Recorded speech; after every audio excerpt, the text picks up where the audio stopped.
चलिए हम देखेंगे आज की हमारे इसमें विद्यार्थी टैब में रोल नंबर अंकित करने का ऑप्शन आ गया है। यहाँ हम देख रहे हैं कि जैसे ही हम विद्यार्थी टैब ओपन करते हैं तो नीचे एक बीचों बीच ऑप्शन आ रहा है रोल नंबर आवंटन।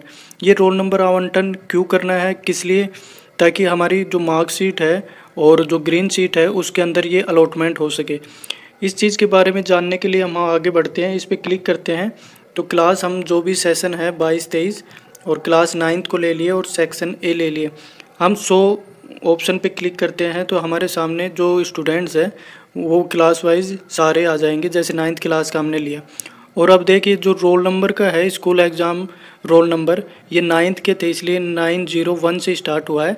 ये हमारे ऊपर डिपेंड करता है कि हम किस प्रकार से इन्हें रोल नंबर अलॉटमेंट करते हैं। अगर कुछ चेंजेस करना है तो लास्ट में हम देखेंगे कि अपडेट का ऑप्शन भी आता है। अगर कुछ भी चेंज करके हम इसमें अपडेट भी कर सकते हैं। आगे चलते हैं, जब हम रोल नंबर अलॉटमेंट कर देते हैं उसके बाद में हम क्या करते हैं कि दो चीज़ें होती हैं। एक तो समेटिव असेसमेंट ऐसे 1 2 3 जो भी चल रहा है उसको एक तो लॉक करना होता है, उसके बाद में अगर कुछ गलती हो जाए तो रीसेट करके उसे अनलॉक भी कर सकते हैं, अनलॉक कर देंगे उसे। तो हम स्टार्ट करते हैं कि यहाँ परिणाम टैब है ऊपर, उसमें जाएंगे, फिर परीक्षा परिणाम प्रविष्टियों में जाएंगे। उसके बाद में हमारे सामने नीचे आ रहा है समेटिव असेसमेंट ऐसे एंट्री, इसके अंदर क्लिक करेंगे तो हमारे सामने इस प्रकार से ऑप्शन खुलेगा जिसके अंदर सेशन दिखाएगा 2022-23। अभी हम क्लास 4th के लिए ले लेते हैं और सेक्शन ए है तो ए ले लिए। यहाँ हम देखेंगे कि 100 स्टूडेंट डिटेल दिखा रहा है, इस पर क्लिक करेंगे तो सभी बच्चों की डिटेल नीचे जिस प्रकार से हम देख रहे हैं आ जाएगी। ऐसे 1 ऐसे 2 को हमने पहले कर चुके हैं, ऐसे 3 को हमें आज फिलअप करना है। तो ये क्रॉस का चिन्ह है, इस पर हम क्लिक कर लेते हैं। जो फर्स्ट नंबर पे जो सीरियल नंबर है तो बच्चे का नाम और SR नंबर ये शो होगा। तो ये देखिए ऊपर हम विद्यार्थी को देख पा रहे हैं, SR नंबर, नेम और उसकी क्लास और इसका मेल या फीमेल जो भी ऑप्शन वो आ रहा है। अब ये ऑप्शन आ रहे हैं इनके अंदर ऐसे 1 और सब्जेक्ट जो भी है इसमें कौन सा भरना है उसके बारे में हम देखेंगे। यहाँ देखिए ऐसे के अंदर ऐसे 1 2 3 का ऑप्शन आ रहा है, जबकि ऐसे 1 और 2 पहले से भरा हुआ था। तो यहाँ हम ऐसे 3 भरेंगे, ऐसे 3 भरते हैं, उसमें सेलेक्ट करते हैं। उसके बाद में जो नीचे सब्जेक्ट चूज़ करते हैं तो ये 4 सब्जेक्ट उसके अंदर निकल के आते हैं। तो हर एक बच्चे का अलग अलग भरना है, ये सभी भरा जाएगा। जैसे पर्यावरण अध्ययन पे हमने क्लिक कर लिया, उसके बाद में यहाँ ऑप्शन आता है, यहाँ ग्रेड भरना होगा, फिर सबमिट करना होगा। तो ग्रेड भर के और सबमिट करेंगे तो ऑटोमेटिकली जब पर्यावरण अध्ययन यहाँ बीच में देख रहे होगे पीली पट्टी पे, तो इसके अंदर पर्यावरण अध्ययन अभी सिलेक्टेड है। सबमिट होने के बाद में जो सेकंड नंबर का है जैसे स्वास्थ्य एवं शारीरिक शिक्षा, ये आ जाएगा ऑटोमेटिकली। इसके लिए ग्रेड भर के और सबमिट करेंगे तो फिर तीसरे नंबर का कला शिक्षा आ जाएगा। ऐसे ही 4th नंबर पे कार्यानुभव आ जाएगा। इस प्रकार से ये सबमिट हो जाएगा। अगर मान लो कि हमने कोई गलती कर दी हो इसमें और बच्चा एब्सेंट हो, उसके लिए तो -1 और ये -2 का ऑप्शन दे रखा है, वो चीज़ें कर लेंगे अपन। अगर इसमें कुछ गलती हो जाती है तो ये उससे पहले हम देखेंगे कि जो ऐसे 3 हमने फिलअप कर लिया तो आगे लॉक का ऑप्शन आ जाता है, हम इसे लॉक कर देंगे। लॉक करने के बाद में स्टूडेंट लॉक फॉर ऐसे रिजल्ट ये ऑप्शन आ जाएगा तो खुलेगा।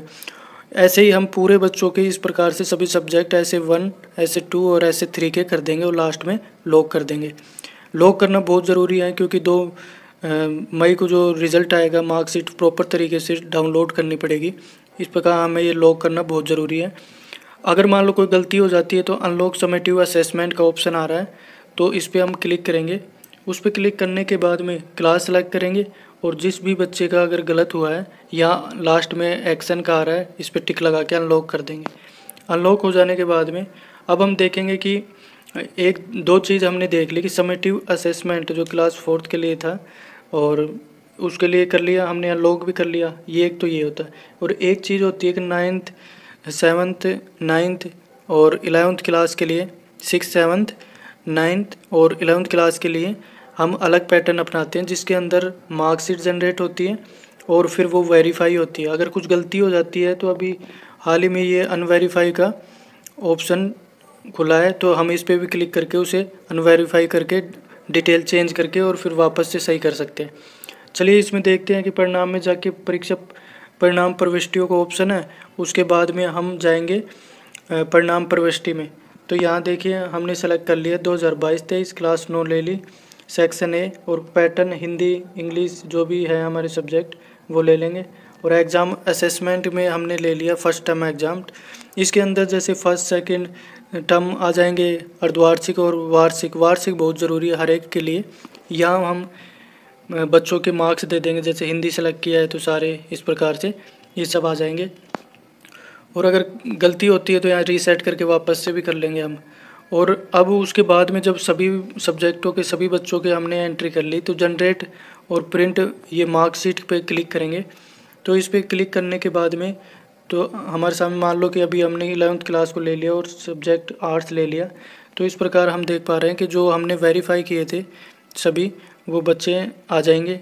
अगर हमने वेरीफाई नहीं किया पहले तो इसमें वेरीफाइड का ऑप्शन नहीं आएगा, हमें करना पड़ेगा वेरीफाई। इसके बाद में हम देखते हैं कि अगर कुछ गलती हो तो हम क्या करेंगे, इसके अंदर अनवेरीफाइड रिज़ल्ट को क्लिक करेंगे और फिर वापस रीसेट करके वापस से चेंजेस करके इसमें वो करेंगे। मेन चीज़ जो थी वो हमारे सामने ये थी कि जो रिज़ल्ट वेरीफाई था ये वेरीफाई करना, इसको वापस से अनवेरीफाई करना, ये चीज़ हमारे सामने आ रही थी। अब देखिए जो हम ग्रीन शीट जो यहाँ पर देख पा रहे हैं कि वापस से परिणाम में जाके और रिज़ल्ट प्रविष्टि से पहले green sheet generate result generate का ऑप्शन था, वहाँ से हमने ये ग्रीन शीट जनरेट की। इसके अंदर प्रॉपर तरीके से हम देख पा रहे हैं कि फर्स्ट सेकंड और थर्ड टर्म का जो रिज़ल्ट था हाफ ईयरली और एनुअल का, ये सब मिल मिला के नीचे टोटल मार्क्स में से ऑब्टेन्ड मार्क्स आ रहे हैं, इनमें ये चीज़ें इंक्लूड होती जा रही हैं। इस प्रकार से हम ये पूरा रिज़ल्ट हम तैयार करेंगे। दूसरी चीज़ ये है कि फर्स्ट सेकंड और थर्ड क्लास के लिए बच्चों के लिए होलिस्टिक रिपोर्ट जो थी वो किस प्रकार से हम लिखे, उसके अंदर कुछ चेंजेज हो या जैसा भी हो उसको बनना हम एक बार देख लेते हैं। यह हम देख रहे हैं कि जो हमारा स्कूल शिक्षा विभाग का जो समग्र प्रगति प्रतिवेदन था, 2 होलिस्टिक रिपोर्ट कार्ड जिसे बोलते हैं, उसको एक बार हम सरसरी निगाहों से देख लेते किस प्रकार से वो भरा जाएगा। यह विद्यार्थी की फ़ोटो आ जाएगी प्राथमिक कक्षाओं के लिए, फर्स्ट सेकंड थर्ड के लिए। थर्ड के अंदर राजस्थान के शिक्षा में बढ़ते कदम के कोई भी एंट्री नहीं आएगी। ये जो डमी होलिस्टिक रिपोर्ट है ये थर्ड क्लास के बच्चे का फिलअप किया हुआ है। एक बार इसके बारे में देख लेते हैं। जो विद्यालय का नाम आएगा, हम जानते हैं कि राजकीय उच्च प्राथमिक या प्राथमिक विद्यालय होगा, उसका NIC कोड जो साला दर्पण वाला कोड होता है हम एंटर करते हैं, वो वाला कोड इसमें डलेगा NIC कोड। डाइस कोड की बात करें तो ये अलग आता है 08291, इस तरह से ये होता है। ब्लॉक हमें पता ही होगा, जिला जो भी होगा जहाँ से भी आप बिलोंग करते हो। उसके बाद में विद्यार्थी का नाम आ जाएगा, NIC कोड बच्चे की प्रॉपर तरीके से ID जो होती है वो डलेगी। ऊपर वाले NIC कोड के अंदर साला दर्पण की NIC कोड डलेगा, नीचे बच्चे की NIC कोड। कक्षा थर्ड के लिए हम ये भर रहे हैं, माता का नाम जो भी है, पिता का नाम जो भी है, और जन्म तिथि अक्षरों में, और SR नंबर और रोल नंबर, ये आधार नंबर बच्चे का। इस प्रकार से पहला कॉलम हम कंप्लीट कर देंगे। दूसरा जो कॉलम है उसके अंदर चिकित्सा विभाग से समन्वय प्रविष्टियाँ दर्ज की जाएँ, इस बारे में है। जैसे ब्लड ग्रुप का हमें पता हो तो वो कर दें। हीमोग्लोबिन 17 में कितना था, 17 में कितना था, उसके हमें एंट्री पता हो तो कर दें। दृष्टि सामान्य या फिर देखने में कोई परेशानी हो, सुनने में अगर कोई परेशानी हो, इस प्रकार से। लंबाई 17 में कितनी थी और साल भर में एक कितनी थी, ये चीज़ें भर देंगे। और 17 में कितना वज़न था और बाद में कितना हुआ, इस प्रकार से ये जो सेकंड कॉलम है इसकी प्रविष्टि कर देंगे। और थर्ड कॉलम में मेरी अभिरुचियाँ, जैसे कि बच्चे की क्या रुचि है, किन किन चीज़ों में रुचि है, उसके बारे में होगा। जैसे कि प्रिय खेल बच्चे का लूडो है, प्रिय फलाम है, ये अध्यापक खुद पूछ के बच्चे से भर सकता है या फिर बच्चा खुद भर सकता है इसे।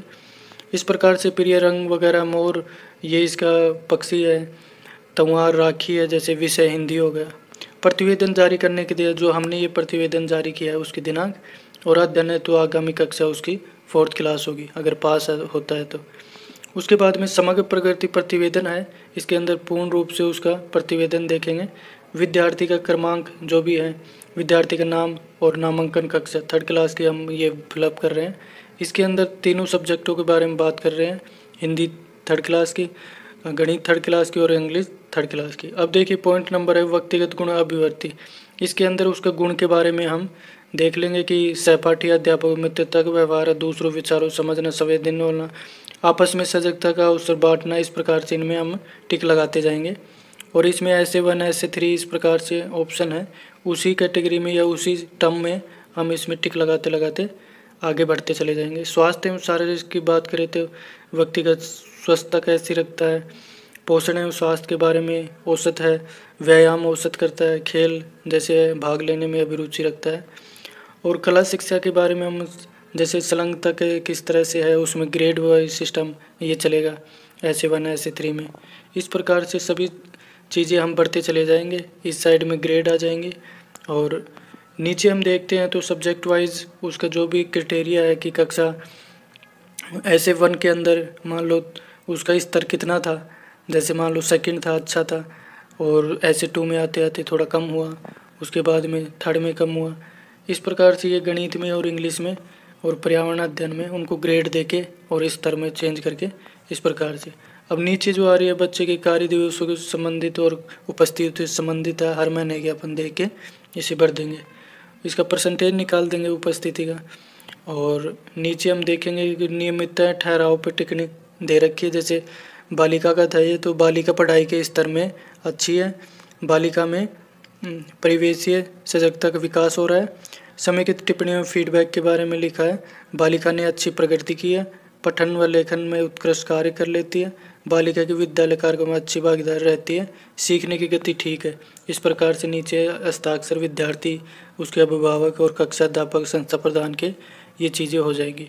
और बाकी जो प्रतिवेदन प्रविष्टियों संबंधित स्पष्टीकरण में आप इधर देख सकते हैं कि किस प्रकार से ये सारी चीज़ें डिस्क्राइब करके बताई गई है। आपको हमारा चैनल कैसा लगा है इसके बारे में ज़रूर कमेंट बॉक्स में डालिए और चैनल को सब्सक्राइब कीजिए, क्योंकि डेली हम एक दो वीडियो इस पर डालते रहते हैं जो कि आपके लिए हेल्पफुल रहेगी।